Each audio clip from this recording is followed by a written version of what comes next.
दोस्तों, जब हम भारत के किसी भी हिस्से में निकलते हैं तो चौक चौराहों पर हमें एक महान व्यक्तित्व की मूर्तियां खड़ी मिलती है।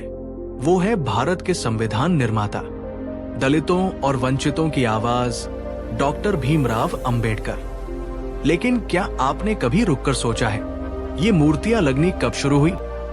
बाबा साहब की पहली प्रतिमा आखिर कहां लगाई गई थी? और क्यों इन मूर्तियों ने एक आंदोलन को जिंदा रखा?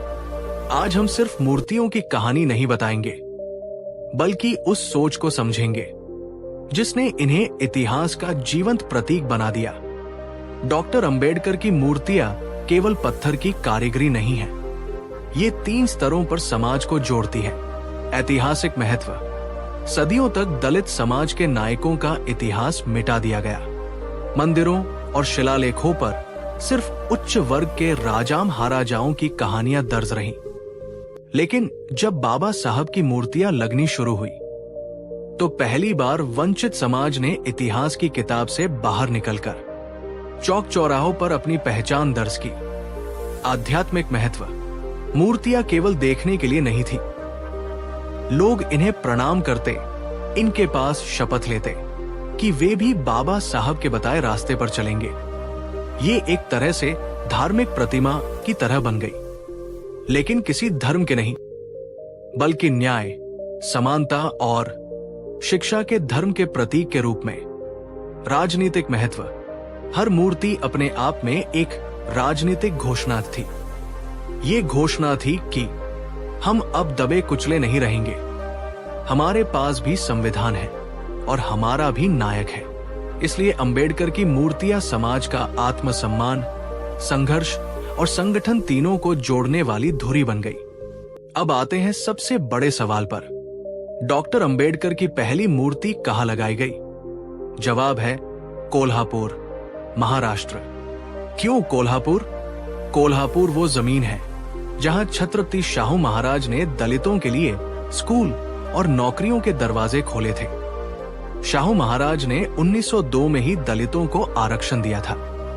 यही कारण है कि कोल्हापुर बाबा साहब और उनके अनुयायियों के लिए संघर्ष और सम्मान की धरती मानी जाती थी।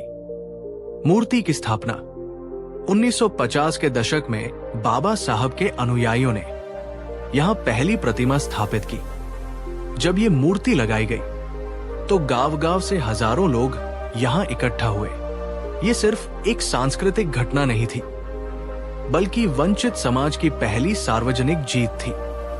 पहली बार दलित समाज का नायक चौक पर उसी तरह खड़ा था जैसे राजा महाराजा की प्रतिमाएं होती थी। बाबा साहब के निधन के बाद उनके अनुयायियों को डर था, क्या आंदोलन उनके बिना जीवित रह पाएगा? इस डर का जवाब बनी मूर्तियां। हर मूर्ति एक साइलेंट लीडर थी। जब लोग बाबा साहब की प्रतिमा के सामने जाते तो उन्हें लगता मानो बाबा साहब अभी भी यही खड़े हैं और कह रहे हैं, शिक्षित बनो, संगठित रहो, संघर्ष करो। धीरे धीरे ये परंपरा पूरे भारत में फैल गई। महाराष्ट्र से निकलकर ये आंदोलन यूपी, बिहार और मध्य प्रदेश पहुंचा। फिर दक्षिण भारत, आंध्र प्रदेश, तमिलनाडु, कर्नाटक तक। आज हालत यह है कि भारत में गांधी जी के बाद सबसे ज्यादा मूर्तियां डॉक्टर अंबेडकर की है। हर प्रतिमा एक लोकसभा की तरह बन गई, जहां समाज इकट्ठा होता, अपनी समस्याएं साझा करता और आंदोलन को आगे बढ़ाता। अंबेडकर की मूर्तियों ने समाज की दिशा ही बदल दी। बच्चों पर असर: बच्चे जब मूर्ति देखते तो उनके मन में सवाल उठता, ये कौन है? फिर माता पिता बताते, ये वही है जिन्होंने हमें पढ़ने का हक दिलाया। इस तरह बाबा साहब बच्चों के पहले शिक्षक बन जाते। गांव पर असर: मूर्तियों के आसपास छोटे छोटे सामूहिक भवन और पुस्तकालय बनने लगे। मूर्ति एक सामाजिक केंद्र बन गई, जहां लोग बैठकर अपनी समस्याओं पर चर्चा करते। राजनीतिक असर: मूर्तियों ने दलित राजनीति को नया आधार दिया। अब केवल किताबों और भाषणों में ही नहीं, बल्कि हर गांव की चौपाल पर अंबेडकर मौजूद थे। कोल्हापुर, महाराष्ट्र में ये सिर्फ एक पत्थर नहीं था, बल्कि उस समाज की पुकार थी जो सदियों से चुप कराया गया था।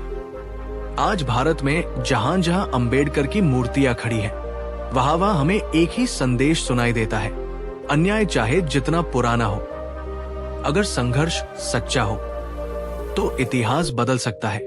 अगर आपको ये कहानी गहराई से जानकारी देती है तो लाइक, शेयर और सब्सक्राइब जरूर करें और हमें कमेंट में बताइए आपके गांव या शहर में अंबेडकर की मूर्ति कब लगी थी और उस मूर्ति ने आपके समाज को क्या बदलाव दिया। जय भीम।